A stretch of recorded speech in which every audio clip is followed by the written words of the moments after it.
ગરુડ પુરાણ સજ્જન અને પવિત્ર માતા પિતાના ગૃહે સુપુત્ર જન્મે છે. ધર્માત્મા સ્વર્ગીય આનંદ પ્રાપ્ત કરે છે. ગરુડ પુરાણનું શ્રવણ પોતાના તથા પૂર્વજોના ઉદ્ધારને માટે કરવાનું છે. તેથી પુણ્ય કર્મોનું સાધના પરમ અપેક્ષિત છે.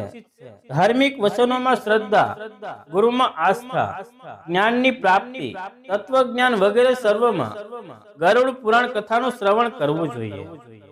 શ્રદ્ધાદી પિતૃ કર્મોમાં વેદ, ધર્મશાસ્ત્ર, આખ્યાન, ઇતિહાસ પુરાણ વગેરે સંભળાવવા જોઈએ.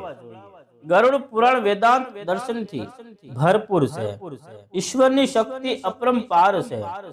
એ શક્તિ છે માયા, જેનાથી ઈશ્વર અજ્ઞાનીઓ માટે અદ્રશ્ય રહે છે. ગરુડ પુરાણના વચન અમૃત વચન છે. જે પ્રમાણે આચરણ કરવાથી મનુષ્યને ભવસાગરથી મુક્તિ મળે છે. અજ્ઞાનથી જ જીવનું આ જગતમાં આવાગમન થાય છે. અનેક શરીરમાં જીવ ઉત્પન્ન કરે છે અને મૃત્યુ પામે છે. તે સૌ દુઃખમાં આકુળ વ્યાકુળ રહે છે. કોઈ સુખી નથી હોતું અને મનુષ્ય દેહથી વધુ કોઈના શરીરમાં તત્વજ્ઞાન હોતું નથી.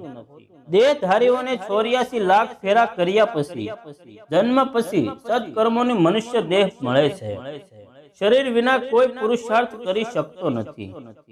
તેથી સત્કર્મો કરતા કરતા આ દેહની રક્ષા કરવી. રસિદ આ શરીર ધર્મ અર્થ જ હોય છે. ધર્મ જ્ઞાનને માટે અને જ્ઞાન યોગ માટે હોય છે. આમ જીવ મુક્તિ પામે છે. મોક્ષની સીડી દેખાતી હોવા છતાં આ દુર્લભ એવો મનુષ્ય દેહ પ્રાપ્ત કર્યા પછી એ મોક્ષનો પ્રયત્ન નહીં કરે તો પછી મૂર્ખ કોણ? જય શ્રી કૃષ્ણ.